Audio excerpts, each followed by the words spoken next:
Hi there, it's Paulie here. So, looking at role-playing games of old, because there's been some controversy about it, and because the people generating the controversy have decided to love bomb my feed here with all kinds of hate messages and death threats, let's take a look at Star Frontiers, the original, not the abomination someone is trying to reprint. So, Star Frontiers was TSR's attempt to get into the science fiction role-playing market. It did this in about 1980, and it's an interesting game, and it is loved. It is absolutely loved to this day. It has an active games community, and I think that love comes from the fact that it's actually a pretty robust set of rules. It's pretty simple. It's very flexible, and it kind of generated a bit of a universe that people really liked. So, attend. So, TSR, when they did this, they decided to break from their normal games systems, which had all been like a D20 based, be it D&D or Gamma World or whatever. It tended to use a fairly similar system, but they were starting to branch out, like their Marvel superhero games and so on. They were using new things. This is a percentile based game. It uses percentage dice, and of course, a skill or whatever is expressed as a percentage. You're needing to roll percentage dice and get between 0 and the character skill level in order for that to succeed. A mechanism that we've all seen. Character generation, you have to roll on a chart. You're rolling percentile dice on a chart, and it's giving you a level for the characteristic. So it's not a straight percentile roll. So it's tending to group around the 30, 40, 50 kind of mark, 30 or 40 largely for characteristic values. You roll, the usual kind of spread of characteristics. Now, it came as, first off, a little basic game. And this was a simplified, stripped-down version. You generated your characters. It gave you weapons. It gave you some basic combat rules. Now, this game was very, very keen on playing combats on a square-based map. It came with counters and so on. So it was very keen on having corridors and buildings and turning these things into a bit of a skirmish war game if you had a fight. I've never really had to do that, but obviously some people love it. But the basic game gave you all of that. Then you get Alpha Dawn, which is sort of a expanded version of the rules, and that becomes more interesting. So first off, we get different races, and those races are much beloved. There's things like Dralicites, which are basically kind of an amoeba. It can kind of form itself into vaguely human forms, and the higher your character's dexterity, the more limbs you can kind of extrude. But you could use these as sort of like, I have 2 arms and 2 legs. I want to move a bit faster, so I'm gonna turn these all into legs, or 3 legs and 2 arms, or 3 arms. They were great fun. There was insectoid ones of Vrusks, and there was all kinds of there's humans. There was some kind of simian volplaner guys who've got like a volplaning mechanism so they can glide, and it was a really nice group of core aliens that gave you some very interesting parties, and it clearly owed nothing to other settings. They made their own setting with this. Weapons were very interesting. So you've got different types of weapons. You've got lasers. Now lasers, in the advanced game, lasers are dangerous. Pistols and rifles, they draw energy. Now that energy can come from a cell, big old heavy cell that you've got plugged into the thing, or it can come from like a belt pack, which carries more power, or a whole heavy backpack, which carries a butt ton of power. You can channel damage through the machinery of your laser. So basic setting laser does a 1d10 per power point that you feed through it, and that comes off your target's endurance, their constitution. So since we've got 30 or 40, a basic pip from a laser is going to do 1d10 damage. However, a pistol you can feed up to 10 power points through in a single shot, so you can do 10d10 damage at someone. A rifle you can feed 20 points through. You can do 20d10 to someone. All right, so that's going to be, on average, 100 points. Ew. However, that's going to drain batteries entirely. You can do more than one shot a turn on some of these weapons. There is also essentially kinetic weapons, guns, Gyrojet weapons and so on that fire explosive bullets and these sorts of things. There are electrostatic weapons that fire electric charges. There are sonic weapons. Okay. And here's where this thing gets rock, scissors, and papery. You can wear one set of armor, and that armor will only protect you against one type of damage. It can be like reflective armor that will protect you against lasers. It could be kinetic armor that protects you against gyrojets and explosions and grenades and bombs and fisticuffs and animals going num num num num num. Or it could be stuff that protects you against the electric-y stuff or the sonic-y stuff, etc. You can also have a screen, one screen only, and they're like they take a long time to put on and off. So it's not like you have 4 or 5 of them as a backup, but that protects you against one type of armor. And again, it can be an albedo screen that stops incoming lasers, or it can be a kinetic screen. These things tend to chew up power in order to negate damage. The physical armor absorbs either all of the damage or a percentage of it, but when it's taken a certain amount of damage, it's destroyed and falls off. So if you're trying to be like all combat-y, you're going to need 2 layers of armor. One against, expected threat number A, and one against expected threat number B. And this is where it started to get kind of weird, because it's like, what are you carrying? Well, I'm going to carry my laser rifle, because obviously I can channel 200 points of damage. And let's say I'm attacked by the giant alien brontosaurus that's got, chainsaws for tusks. Well, pouring 200 points into it is going to be great, because that's going to stop that thing in its tracks.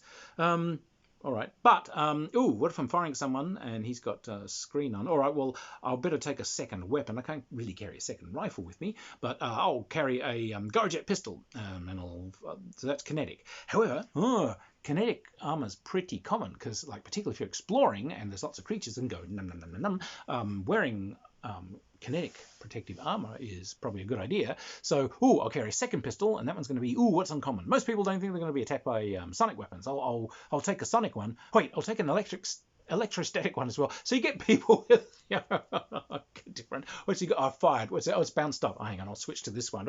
How's that one going? No, he doesn't seem to have a defense against that one. All right, I'll keep firing this, etc. Neat thing about the energy weapons, of course, is they're probably drawing from the same power pack that your defense is. So if you're blazing these 200 power point shots out, as you're hitting the guy, it's draining his power. But on the other hand, it's draining your power probably way more so. And he's got shots coming back. Do you have another party member running behind you that's carrying a handcart with 500 backpacks on it? Probably, but it does take you a lot of time to strip these things off and, put them on again, whereupon hopefully your opponent's just thrown a grenade at you. So anyway, it's kind of the damage thing.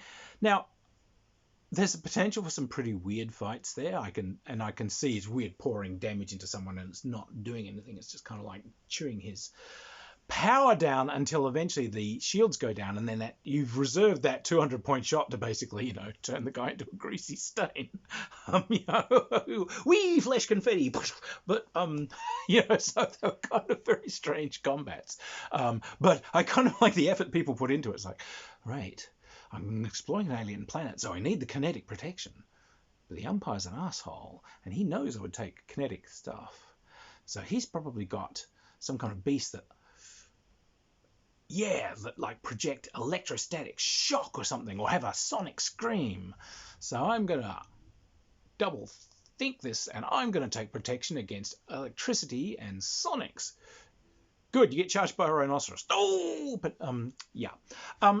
skills are pretty easily done. A fine list of skills, and what they do is they tend to run off a core characteristic. So, if it's shooty bang bang, it's going to be dexterity and so on. And what it'll often do is say your base chance is like half of that characteristic, and an extra 10 points for each skill level that you've purchased in the skill. When you start off as a character, you get a certain number of skill levels to spend, and you get experience points that you can use then to do things. Now, those experience points can add to your characteristics. You can buy more points of characteristics. I think it's basically a 1-for-1. One characteristic point is bought by 1 experience point. Or you can save them up and buy increasing levels of different skills.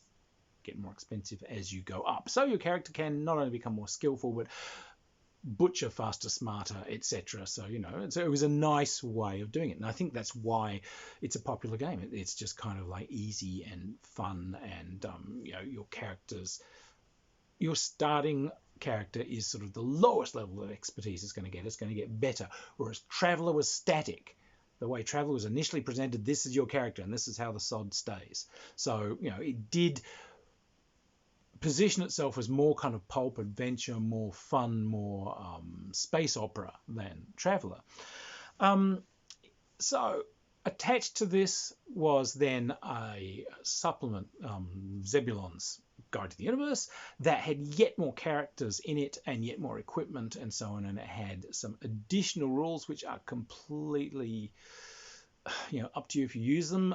You know, there's a whole bunch of overcomplicated rules, I think, which added some extra nuances to, like, to skills and damage and things like that you didn't really need. But, you know, it did at least show that they're thinking about, you know, this ever-expanding game. And the extra equipment and so on was great.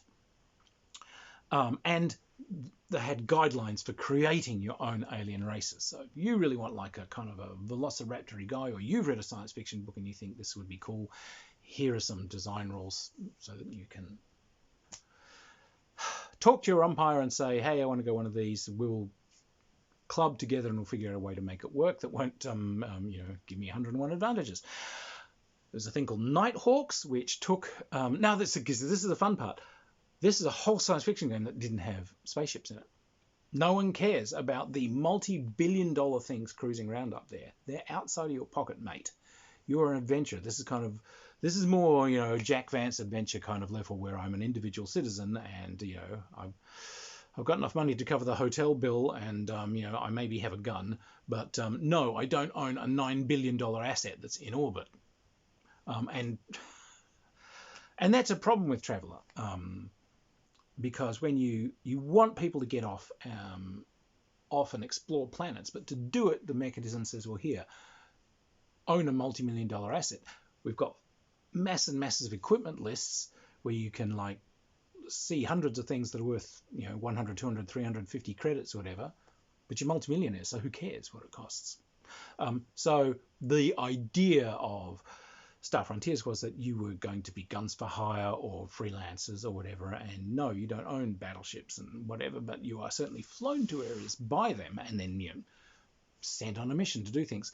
However, they brought in a thing called Nighthawks, which was a Star Frontiers-based space combat system, which used all the core mechanisms from Star Frontiers, and you could roll that over into your play so that you could be pilots and gunners and play crew roles and so on. Again, there's very often set up so that you don't own these things, but, you know, the corporation has lent you this cruiser, or you are part of the crew of this vessel that is exploring in this area, or etc., etc. But it rolled in space rules as well. So it became a very comprehensive game. Now, this game was also expanded by some really nice magazines that came out for it. Frontiersman. There's a huge library of these things. You'll find them on drive-through, and they're really, really good work. And each of these is full of scenarios, new equipment, new ships and so on, people's musings about rules mods and so on. They're a really good games resource, but particularly for adventures and sort of universe and race building. Really nice work. So it doesn't lock you into a lore. That's the other thing. You don't have to know any background. You don't have to read like 5 chapters worth of, you know, the dark history of previous empires. You just jump in and play and enjoy it. So it is a game that is still living. It is a game that is and has always been in publication by Wizards of the Coast in electronic form. And it's still a cracker of a game. It's easy to do characters for. The characters have skills and traits and quirks that give them a lot of colour. the races and so on, give them a lot of color.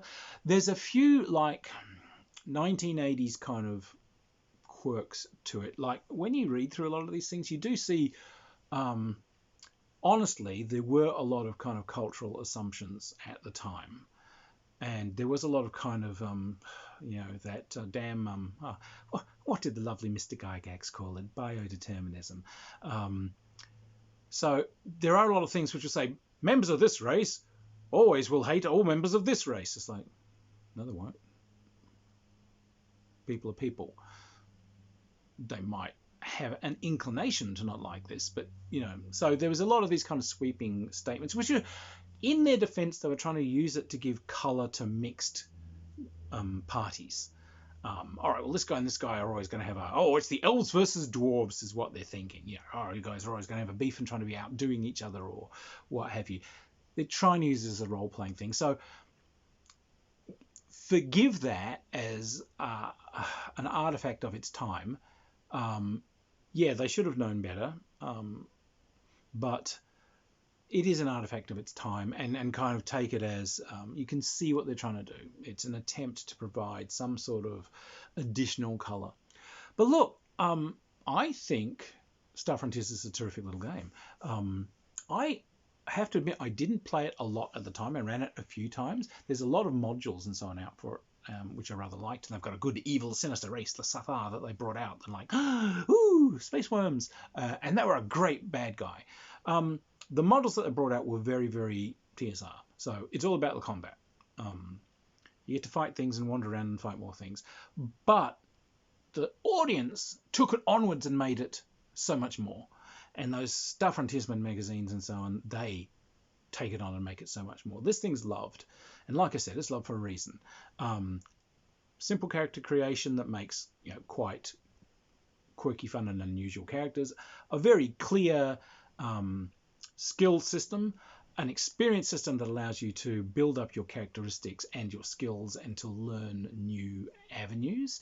Everyone, by the way, each character gets to nominate families of skills that are easier for it to learn. So you can say, well, my guy's really into social interaction, so socially interactive skills are easy for me.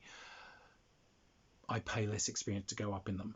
Other people obviously are going to nominate military skills, but someone else might nominate kind of space-based skills or engineering skills, or healing and bioengineering style skills. So so it's there's great ways of kind of nuancing your character, and they're simple.